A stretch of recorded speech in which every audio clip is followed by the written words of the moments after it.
నమస్తే, welcome to our channel. నేను సిరి.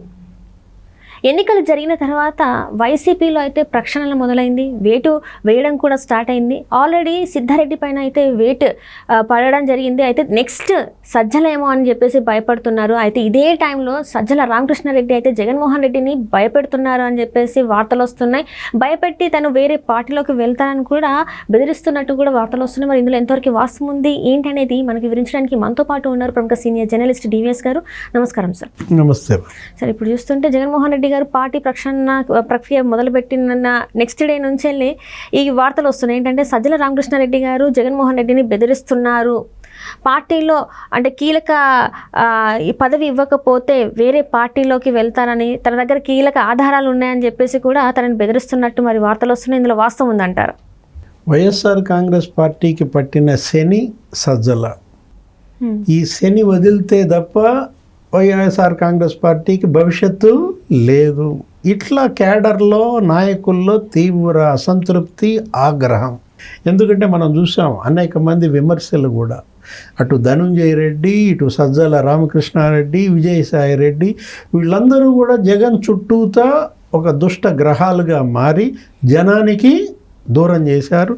నాయకులకి జగన్కి మధ్య, కార్యకర్తలకి జగన్కి మధ్య వీళ్ళు అడ్డుగోడలుగా మారారని మనం చూసాం. ఆ టికెట్ల పంపిణీలో కావచ్చు, ఆ అభ్యర్థుల ఎంపికలో కావచ్చు, జగన్ని ప్రతిసారి వీళ్ళే పక్కదారి పట్టించారు. ఇవాళ వైఎస్ఆర్ కాంగ్రెస్ పార్టీ ఓటమికి ప్రధాన కారణం సజ్జల అని సజ్జల మీదుగా పోతోంది. అందరూ ఆయన్ని టార్గెట్ చేస్తున్న దీంట్లో వేళ్ళన్నీ కూడా ఇవాళ సజ్జల వైపు చూపబడ్డాయి. జగన్ ఏం చేశాడు? అటు ప్రభుత్వాన్ని సజ్జల చేతుల్లో పెట్టాడు. ఎట్లా? ఆయన ప్రభుత్వ సలహాదారుగా ఆయనకు 3-4 లక్షల జీతం పెట్టి సీఎంఓ మొత్తం ఆయనకు అప్పచెప్పాడు. అది ప్రభుత్వం భ్రష్టు పట్టింది, అవాస్పాలు అయ్యింది, అసలు పరిపాలన పడకేసింది. మంత్రులు డమ్మీలుగా మారారు. ఏ మంత్రి ఏ పోర్ట్ఫోలియో కూడా తెలియని పరిస్థితి. అసలు ఆ మంత్రులు ఆ పోర్ట్ఫోలియో పైన వాళ్ళకి పట్టు సాధించింది లేదు, ఒక రివ్యూ చేసింది లేదు, ఒక ఫీల్డ్ విజిట్ చేసింది లేదు. ఈ మొత్తానికి క్యాబినెట్ ఫెయిల్యూర్కి కారణం సజ్జల. అంటే జగన్మోహన్ రెడ్డి హెడ్, కానీ ఏం చేశాడు? ఆయన హెడ్ తీసుకెళ్ళి ఎవరి చేతిలో పెట్టాడు? సజ్జల చేతిలో పెట్టేశాడు. అన్న దీంట్లో సరే, అది ప్రభుత్వాన్ని అప్పచెప్పాడు. ప్రభుత్వంతో పాటు పార్టీని కూడా అప్పచెప్పాడు. పార్టీలో కూడా ఆయన ఒక పోస్టులో ఏదో పెట్టేసి ఆయనకి ఏదో ఒక పదవి ఇచ్చి, జగన్మోహన్ రెడ్డి మీడియా ముందుకు రాడు. అతనికి ఫోబియా, మీడియా అంటే భయం.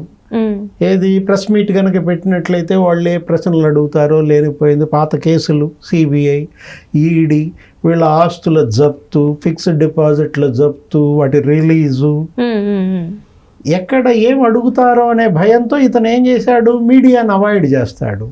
మరి మీడియాతో మరి గ్యాప్ లేకుండా చూడాలంటే ఒక మీడియా మనిషి కావాలి. అందుకోసం ఇతన్ని ఎంపిక చేసుకున్నాడు. ఎవరికి? సజ్జలకి. అసలు సజ్జల జగన్ దగ్గరికి రావడమే అదొక పెద్ద ఎపిసోడ్.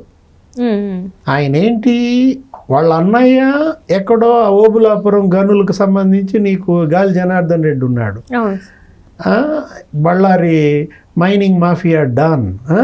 అతని దగ్గర వీళ్ళు ఏం చేసేవాళ్ళు? సబ్ కాంట్రాక్ట్లు అనమాట. వీళ్ళ అన్నదమ్ములు. ఎవరు? సజ్జల అన్న సజ్జల. అతని పేరు దివాకర్ రెడ్డి, ఇతని పేరు రామకృష్ణారెడ్డి. అదేదో రెడ్ గోల్డ్ ఏదో ఉంటుంది. ఆ కంపెనీ ద్వారా వాళ్ళు చేసుకుంటూ ఇనుప ఖనిజం రవాణా చేయడము, దానికి సంబంధించిన బిల్లులు ఇవి ఎగ్గొట్టడం ఏదేదో జరుగుతూ వీళ్ళు బాగా ఆర్థికంగా లాభపడ్డారు. అతను చనిపోయాడులే. ఎవరు? వీళ్ళన్న.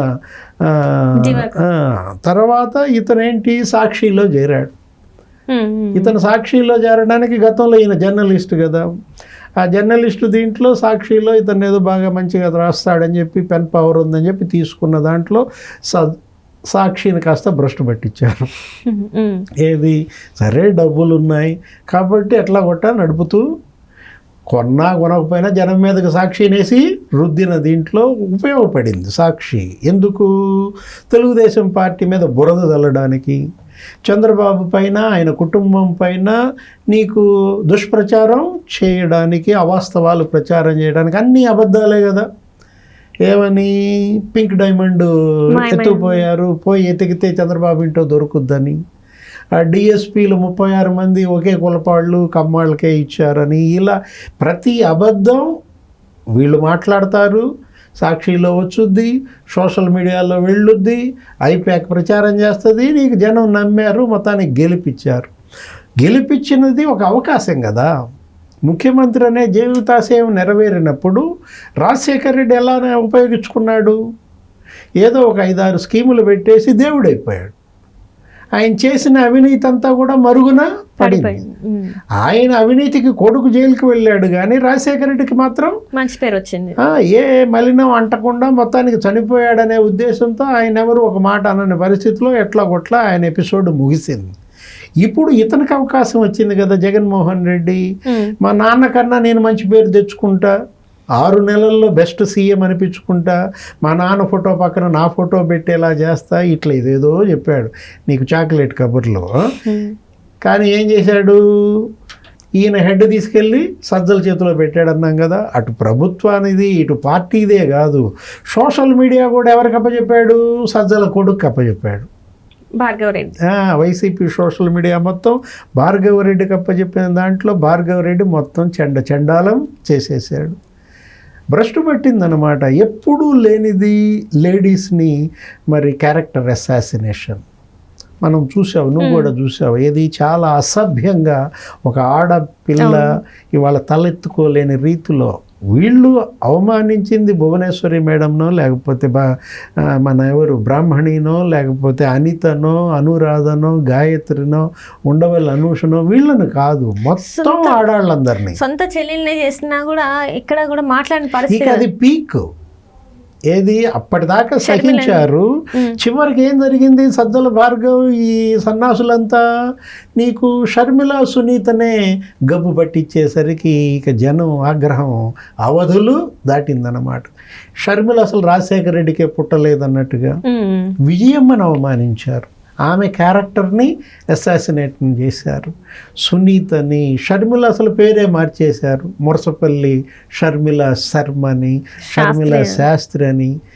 వెంటనే ఆడాళ్లలో రాష్ట్ర వ్యాప్తంగా మహిళలంతా చీదరించుకున్నారు వైఎస్ఆర్ కాంగ్రెస్ పార్టీని. అదే కదా ఇప్పుడు ఈ ఓట్లు, ఈ ప్రజా తీర్పు 151 సీట్ల నుంచి మరి 11 సీట్లకి పడిపోయిందంటే నీకు 50% ఓట్ బ్యాంక్ ఉన్నది, మరి ఒకసారిగా నువ్వు 40%కి నువ్వు పడిపోయావంటే దానికి కారణం తండ్రి చేసిన చండాలం, కొడుకు చేసిన చండాలం. ఎవరు?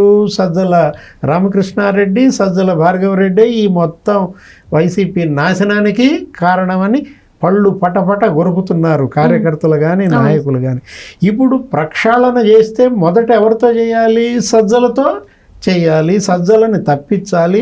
వద్దయ్యా నువ్వు పార్టీని వదిలేసి వెళ్ళి మళ్ళా సాక్షిలోకి వెళ్ళు, అక్కడేదో దాని తిప్పలు మీరు పడండి, సాక్షిని ఏదో డెవలప్ చేయండి అని అతనికి సాక్షి బాధ్యతలు అప్పచెప్పుతాడని, అప్పచెప్పాలని. ఇప్పుడు ఆ సిద్ధారెడ్డి అనే అతన్ని ఏం చేశారు? సస్పెండ్ చేశారు. ఎక్కడ? కదిరి మాజీ ఎమ్మెల్యే డాక్టర్ సిద్ధారెడ్డిని సస్పెండ్ చేశారు. అతను ఏదో పార్టీ వ్యతిరేక కార్యకలాపాలకు ఆ నియోజకవర్గంలో పడ్డాడని నువ్వు సస్పెండ్ చేశావే. ప్రక్షాళన కదిరి నుంచి కాదండి, ప్రక్షాళన చేయాల్సింది సిద్ధారెడ్డి గురించి కాదండి, ప్రక్షాళన చేయాల్సింది సజ్జల నుంచి ప్రారంభించండి అనేది ఇవాళ వైసీపీ కార్యకర్తలు నాయకుల యొక్క డిమాండ్. ముందు తండ్రి కొడుకుల్లో పంపించేయండి. కొడుకు అసలు వెళ్ళిపోయినట్టున్నాడు, ఖాళీ చేసేసారు. అక్కడ బెంచ్ సర్కిల్ ఆఫీసులన్నీ కూడా. సజ్జల నుంచి కూడా వైసీపీ గనక విముక్తమైతేనే వైసీపీకి భవిష్యత్తు. ఇవాళ సజ్జల రామకృష్ణారెడ్డి నీకు వైసీపీ పాలిట ఒక శశికళలాగా మారాడని. ఏంటి వైసీపీ శశికళ? సజ్జల రామకృష్ణారెడ్డి అనే చెడ్డ పేరు వచ్చేసింది. నీకు తెలుసు జయలలిత ఎలా అయితే శశికళను నమ్ముకుని శశికళకు మొత్తం పెత్తనం అంతా అప్పచెప్పి ఆమె పతనం అయిపోయిందో, అటు ఆరోగ్యం చెడిపోయింది, ఇటు రాజకీయం అధ్వానమైంది, అసలు ఆ పార్టీయే అదృశ్యమైపోయి అన్న డిఎంకే. శశికళ అంటే నాకేం గుర్తొస్తుంది? కోడెల శివప్రసాద్ గుర్తొస్తున్నాడు. కోడెల శివప్రసాద్ కూడా ఇంతకుముందు ఏమన్నాడు? కేవీపీ రామచంద్రన్ అన్నాడు. రాజశేఖర రెడ్డి సీఎంగా ఉన్నప్పుడు కేవీపీ రామచంద్రరావు ఆంధ్ర శశికళ అన్నాడు. దాని మీద ఏదో ఆయన మళ్ళీ కోర్టు నోటీసులు ఎక్కడి దాకా వెళ్ళినట్టున్నారు. అప్పట్లో కేవీపీ రామచంద్రరావు రాజశేఖర రెడ్డిని డామినేట్ చేసేవాడు.